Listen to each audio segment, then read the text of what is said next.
Welcome, ladies and gentlemen, to this deck profile video.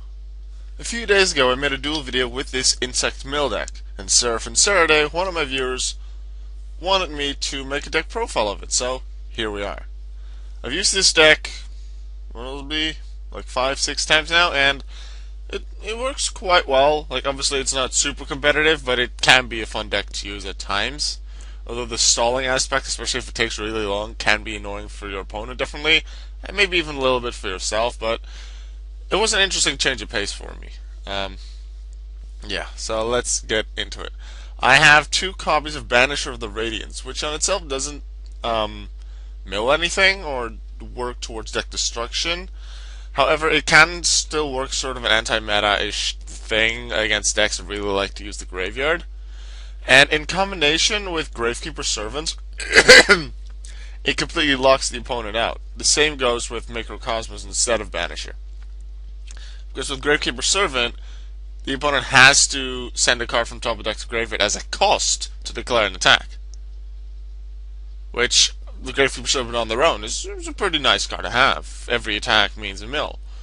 However, since they have to send specifically to the graveyard as a cost, and the ruling is, if you have to send something to the graveyard as cost, but you're unable to do that because of Banish of the Radiance, Microcosmos, then you just can't do it. You just can't activate the effect, or in this case, declare the attack.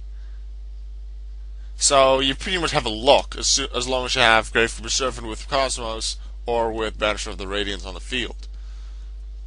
Next up we have, I'd say, the main card of the deck, Needleworm.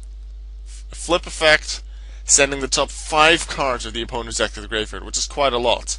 This one mills the most out of any cards in this deck, and some cards are specifically in the deck to abuse and reuse Needleworm. We'll get to those in a moment. Next I have 2 copies of Shieldworm. When it's summoned, it's changed to defense position, quite similarly to Summoner Monk. Then you send a card from the top of the opponent's deck to the graveyard for each face-up insect-type monster you control. Now obviously, Shieldworm itself is an insect-type monster, so just normal summoning it would mean 1 mill. But you generally want multiple mills. So then you would have maybe a second Shieldworm already on the field, or a Needleworm, or a Wormworm. The problem is sometimes that you have a set Needleworm, and you don't have it face up yet. The only way you'll keep it face up is right after it's been flip summoned, which could work. Like you play Threatening Roar during their turn, you flip summon it during your turn, then normal summon Shieldworm. Waboku could help to keep it face up. The thing is with Wormworm, we'll immediately go into that. If it's destroyed, send the top 3 cards to your opponent's deck to grave. That's destroyed by card effect or by battle. Doesn't matter if it's just destroyed by anything. It can also be your own cards. With 3 mills is nice. You generally don't want to flip summon this. So how do you have it face up? Generally, it'll be Waboku. If you're certain you won't get, like, the monster won't be destroyed because you have, like, 1 or 2 copies of Threatening Roar, you could flip summon it. But otherwise, you generally don't have it face up for Shieldworm to be able to use it. However, there are a few ways, like also with the books, to flip them over. Threatening Roar, Waboku, like combination to defend yourselves, to have some face up monsters for Shieldworm to get some extra millings out. Tsukiyomi, I have it in the deck to help reuse Needleworm. Like when you flip summon it, you normal summon Tsukiyomi to flip it face down again. Generally, when I've drawn it to Tsukiyomi so far, I've never been able to use the effect because either there was no Needleworm, or I had something like Book of Moon or something else already flip it face down, or Book of Eclipse. So far it's not proven very useful, so maybe I'll change it later on. I'll have to wait and see if I decide to use the deck a little more. Book of Eclipse is a very nice card for multiple reasons, because it changes all face-up monsters on the field to face-down defense. 1, that's my monsters to face-down defense, so I can reuse Needleworm. The rest going to face-down defense is, I don't really care. I'd actually prefer Needleworm and Wormworm and Shieldworm to actually be face-up still, so I can use them with the next Shieldworm would I draw into another one. Needleworm, however, I would love to have face-down again, so I can just reuse the flip effect, which is very nice. Then, it also flips the opponent's monsters face down, so if you do it like right before they want to synchro, they can't synchro, especially if they've summoned the intended materials that turn. If you do it upon them declaring an attack, they can't declare it, like they can't attack that turn, which is very nice. And then, during their end phase, any face-down defense position monster they have go to face-up defense position, and for every monster flipped face-up, they draw a card. Which is 1, 2, 5, depending on how many monsters they had. Although, I suppose you could still use this card if they don't have monsters to just reuse your Needleworm. I generally do wait for the opponent to have some monsters that gets to draw some extra cards. Sure, they have a few more options, but they do draw a lot of cards, and you can reuse Needleworm, which is pretty darn nice. Book of Tayu, I've not really used this that much. This would generally be used if you have Needleworm face down and you want it face up quick. Like, let's say you've put it face down during your own turn with Book of Eclipse or something, then you Book of Tayu it immediately. Although, then you could just flip summon it. I'll have to think about this for a moment. Book of Tayu can be useful, but same with Tsukiyomi, I haven't really made great use of it, so maybe I'll change like the amount of cards, or maybe I'll take it out for something else. We'll see. Book of Moon helps to flip a monster face down. So similarly to Book of Eclipse, I can use it to reuse the flip effect of Needleworm.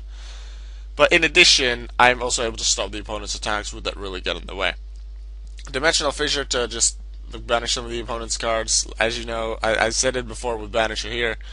Quite a few decks these days make use of the graveyard bound effects like Burning Abyss. And Dimensional Fissure just makes those, at least the monsters, unable to go there. One day FPs helps me draw into cards, makes the opponent draw a card, and you don't take damage for the rest of the turn, so that also helps stalling, get you another turn, get you another card, to mill the opponent's deck more. We already went over Servant. Messenger of Peace can really stop the opponent from attacking. You don't want to use Wall of Revealing Light because it just costs too many life points, especially. And if it's MSD'd, you just lose. Let's say the 3,000 life points you paid. This thing is just 100 life points per turn, which really isn't a lot. But in duality, like, you will barely ever special summon. Like, I have a working extra deck, but I've just never actually summoned any of them. Potter Duality, right here to search for some cards you want. Upside Goblin, because you don't care about the opponent's life points, because I've never actually gotten to the point where I lower their life points to 0. You just want your extra card. Ghost Trick Scare, there to work with Needleworm. It's only worked out once, for the rest it's kinda so I may actually take one of these out. It's one of the options. I've actually been able to make use of this, unlike Tsukiyomi Bukutayu so far, although I do expect Tsukiyomi to be useful at some points.